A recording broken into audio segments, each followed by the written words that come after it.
Bonjour, bienvenue dans ce webinaire enregistré La salle sur demande où nous allons vous expliquer le fonctionnement de ce site internet. Donc je suis Delphine Bouillon-Marillier, chargée de projet au service moyen des collèges à la direction de l'éducation, de la jeunesse et du sport, et j'ai en charge la question de la mutualisation des équipements de collège hors temps scolaire. Je suis accompagnée de Sylvain Bouchard de La Turbine qui nous a accompagnés tout au long de ce projet. Bonjour à tous. La Turbine va poursuivre sa mission auprès du département et à vos côtés pour vous aider à prendre en main la plateforme La Salle sur demande. Et donc on prendra contact avec vous pour vous aider dans cette démarche. Et je vous dis à bientôt du coup. Merci Sylvain. Alors, la genèse du projet. Comment on en est venu du coup à avoir l'idée de créer un site pour mettre à disposition des salles de collège?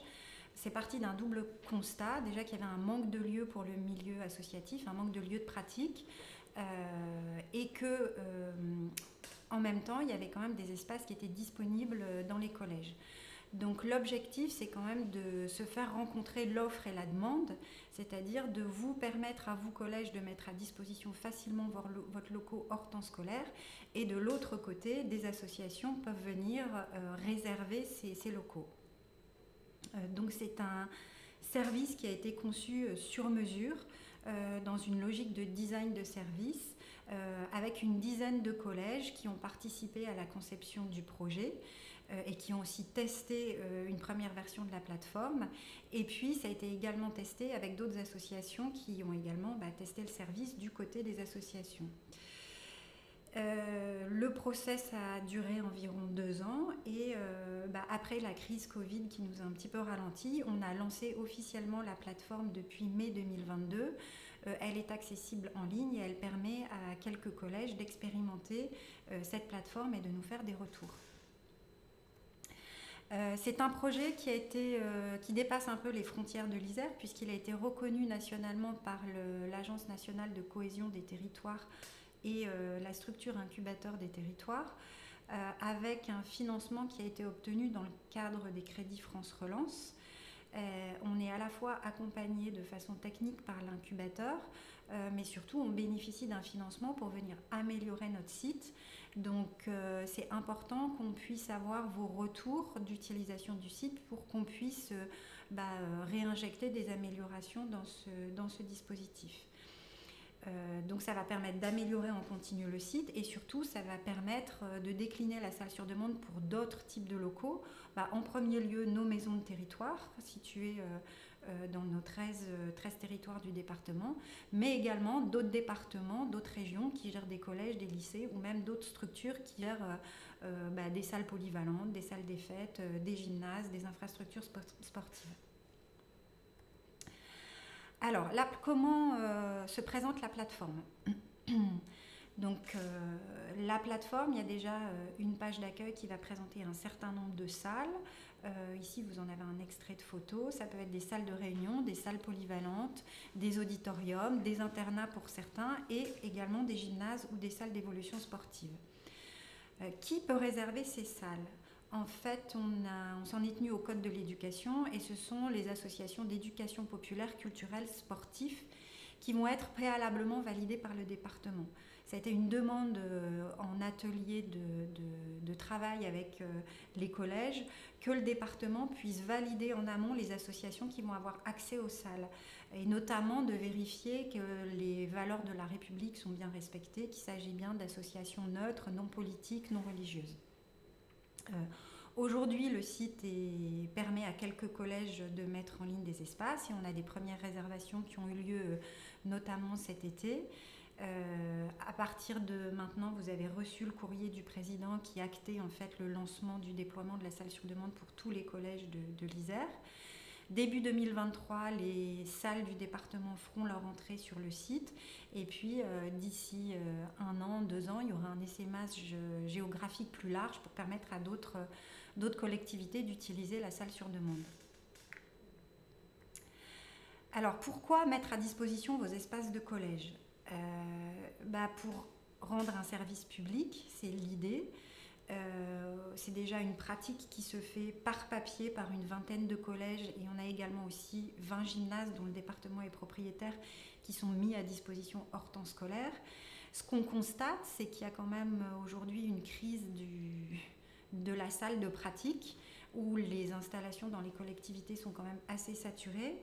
On fait face actuellement à une crise des matériaux qui rend les constructions extrêmement coûteuses.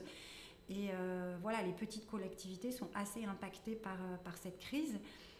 Du coup, l'idée, c'est quand même de pouvoir utiliser et mutualiser des mètres carrés disponibles. On a quand même des infrastructures de grande qualité dans les collèges. Et donc, l'idée, c'est que ces mètres carrés puissent être utilisés par le plus grand nombre. Donc voilà, c'est un service public qu'on rend aux acteurs du territoire. Vous, ça vous permet aussi de devenir un acteur de la vie locale, puisque vous allez pouvoir, par ces mises à disposition, tisser des partenariats avec les acteurs de votre territoire. Et puis, l'idée, c'est aussi d'être un acteur de la modernisation et de la simplification du service public, puisque comme vous allez pouvoir le constater, l'ensemble du process est entièrement dématérialisé et on a abordé un certain nombre de sujets comme le paiement en ligne qui permet d'aller vers une modernisation de nos procédures. Alors l'idée, c'était aussi pour vous de simplifier au maximum ce dispositif. Certains l'expérimentent actuellement en papier. La procédure est longue, il faut signer en 3 exemplaires des conventions. Ensuite, vous devez émettre des factures pour faire payer les personnes qui sont venues dans vos établissements. Donc l'idée, c'est quand même de simplifier et de sécuriser la procédure et de vous laisser surtout le choix. Vous avez entièrement le choix de publier les espaces que vous souhaitez, de déterminer les créneaux de disponibilité et les tarifs. Si vous ne voulez pas mettre certains créneaux parce que vous n'êtes pas disponible et que vous ne souhaitez voir personne dans votre établissement à un moment donné, vous pouvez ne pas le faire. On a essayé de faire en sorte que votre charge de travail soit limitée au minimum. On a conscience que ça représente quand même un travail.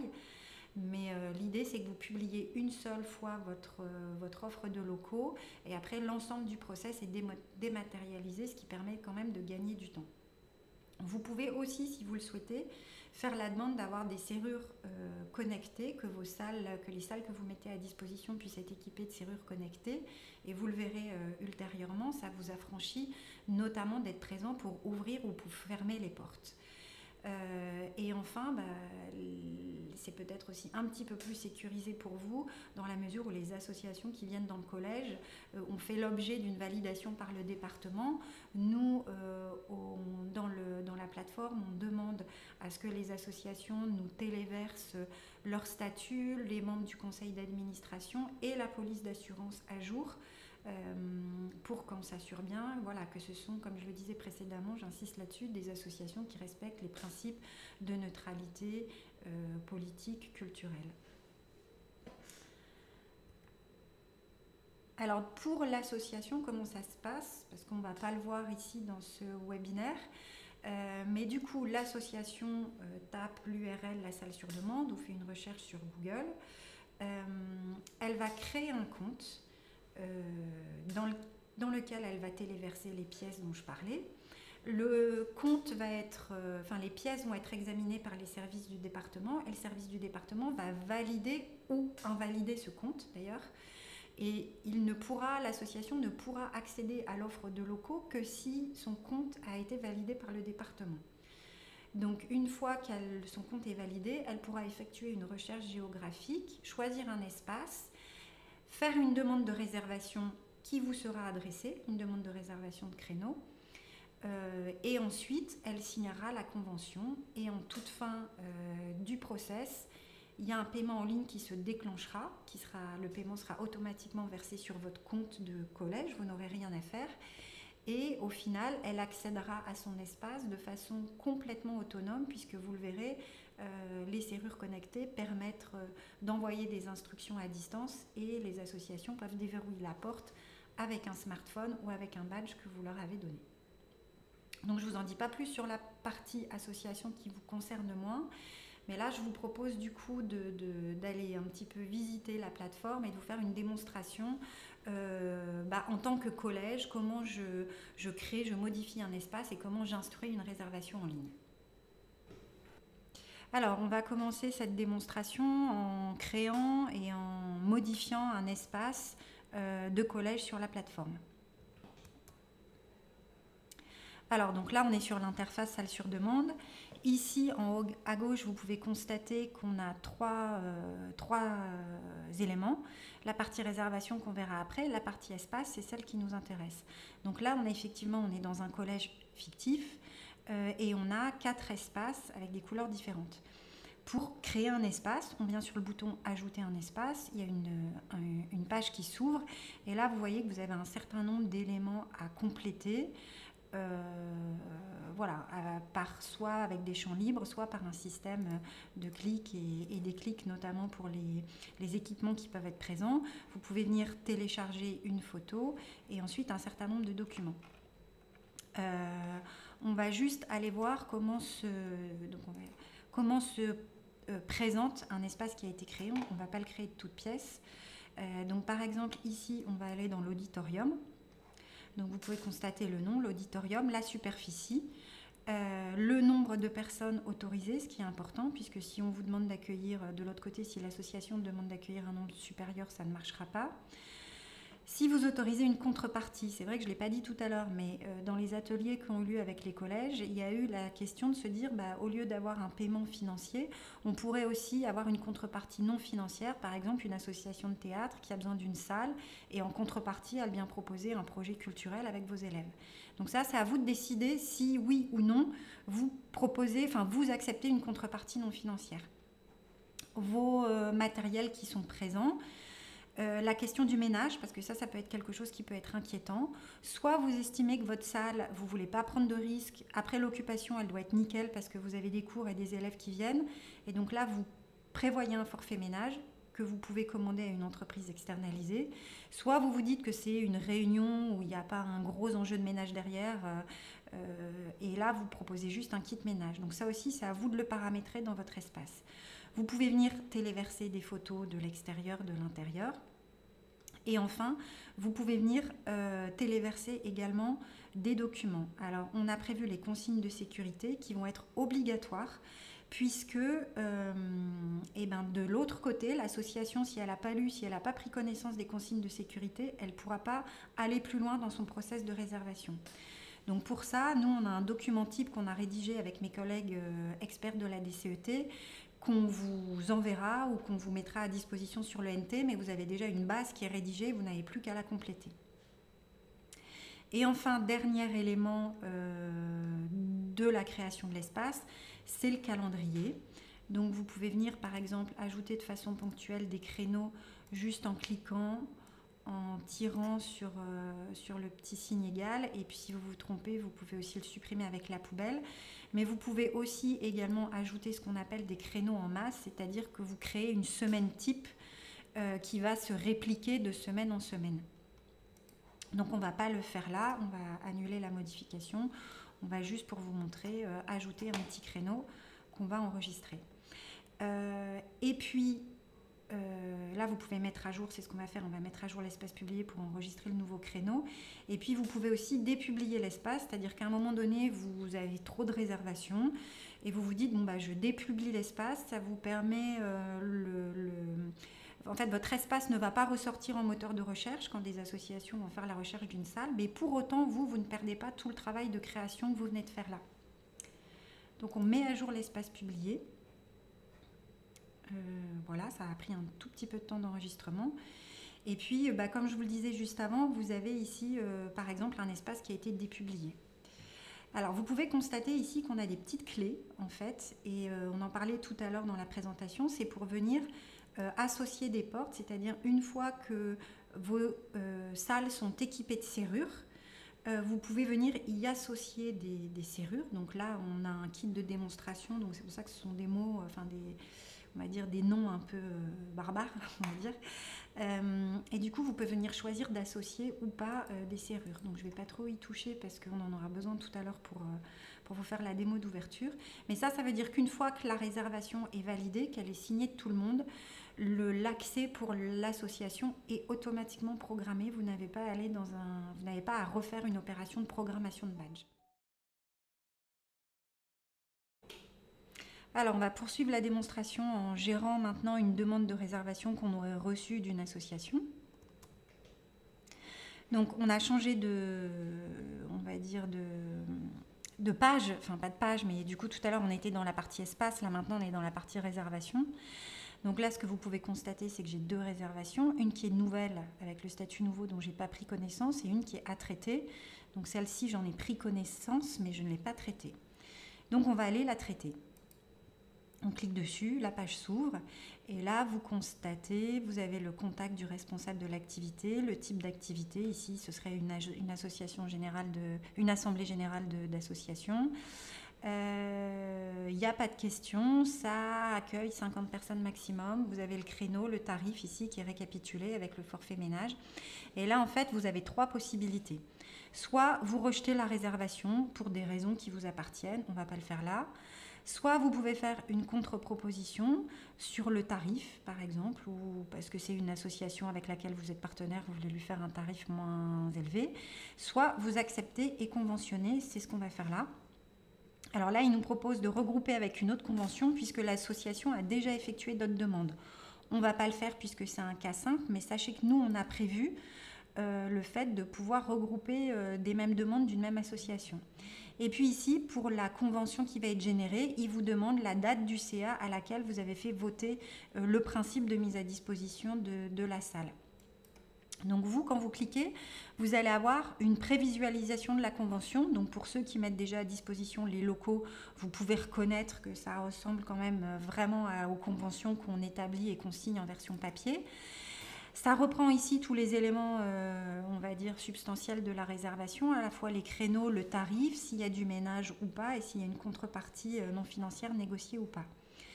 Tous les autres articles sont ceux de la convention type existante. Donc vous ne la signez pas maintenant, mais vous envoyez cette proposition à l'association qui va pouvoir, elle, l'accepter et la signer. Et ensuite, une fois que l'association aura signé, la convention vous reviendra pour signature et on verra ça tout de suite après. Ok, alors maintenant que l'association a signé la convention, on va aller, nous, en tant que collège, signer cette convention de mise à disposition des locaux. Alors, on est toujours dans la partie réservation. Ici, on a juste changé d'onglet, c'est-à-dire que la réservation, elle est classée dans les réservations à signer. On la retrouve ici, c'est la réservation pour tous les mardis de 19 à 21h. Et ici, on voit que je peux lire et signer la convention, ce que je vais aller faire en cliquant dessus. Voilà, c'était un tout petit peu long pour se charger. Et là, je suis basculée sur un service de signature électronique en ligne. Donc, on va continuer. Donc là, on retrouve effectivement la même convention qu'on a prévisualisée tout à l'heure, qui reprend l'ensemble des créneaux qui ont été réservés. Donc, je vais jusqu'en bas. Le contenu, pour ceux qui ont déjà mis des locaux à disposition, vous le connaissez. Donc là, on a effectivement l'association qui a signé. Vous pouvez constater qu'elle est signée par défaut par le département de l'Isère, puisque nous, on a fait voter notre commission permanente, le président à délégation et les directeurs en délégation. Donc, c'est déjà signé par le directeur de l'éducation, de la jeunesse et du sport. Et là, en tant que collège, je vais pouvoir venir téléverser ma signature et terminer la procédure. Et on a terminé, en tout cas, toute la procédure de signature électronique. On va juste attendre que ça charge et je vais aller vous montrer où retrouver votre convention signée, notamment si vous voulez télécharger votre convention pour après l'envoyer à votre agence comptable pour justifier des recettes que vous allez avoir à encaisser. Donc là, on a juste un petit pop-up qui nous dit que voilà, la convention est signée par tout le monde et que le responsable de l'activité va recevoir les instructions d'accès, ce qu'on va voir dans un instant sur l'ouverture des serrures. Donc, juste, je termine là-dessus. Ici, vous avez 2 autres onglets, archiver. Donc là, vous retrouvez toutes vos réservations qui ont eu lieu et qui sont passées. Vous pouvez les consulter et vous pouvez enregistrer les PDF. Et puis, vous avez aussi un traçage des conventions qui auraient été éventuellement annulées. Voilà, donc j'en ai fini avec l'interface et on va vous montrer maintenant l'ouverture avec les serrures connectées. Ok, alors on va terminer ce webinaire en vous montrant à quoi ressemblent les serrures connectées. Alors, on a prévu 2 types de systèmes qu'on vous propose. Le premier, c'est le lecteur de badge qui est plutôt destiné au portail d'entrée du collège, avec possibilité d'avoir un digicode généré par la salle sur demande que reçoit le responsable d'association, qui permet d'éviter les comportements du type je mets un caillou dans la porte pour laisser ouvert le portail et que les participants de l'activité puissent arriver parfois au compte-gouttes.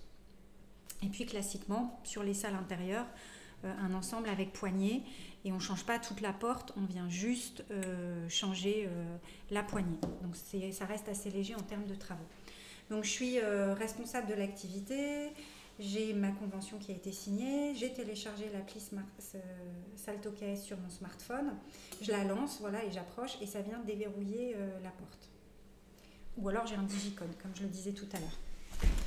Donc de la même façon, je viens également lancer l'application, l'approcher de la tête, c'est passé au vert, voilà, la porte s'est ouverte et je peux maintenant rentrer dans la salle. Voilà. Et puis, autre système possible, plus classique, qui est le badge. Si jamais vous avez une association qui vient toutes les semaines, par exemple, répéter dans vos locaux, à ce moment-là, vous lui attribuez un badge, programmé automatiquement par la salle sur demande, et de la même façon, vous venez ouvrir avec un badge. Voilà. Donc à vous de voir si, pour faciliter vos mises à disposition hors temps scolaire, on peut effectivement vous équiper de ces systèmes.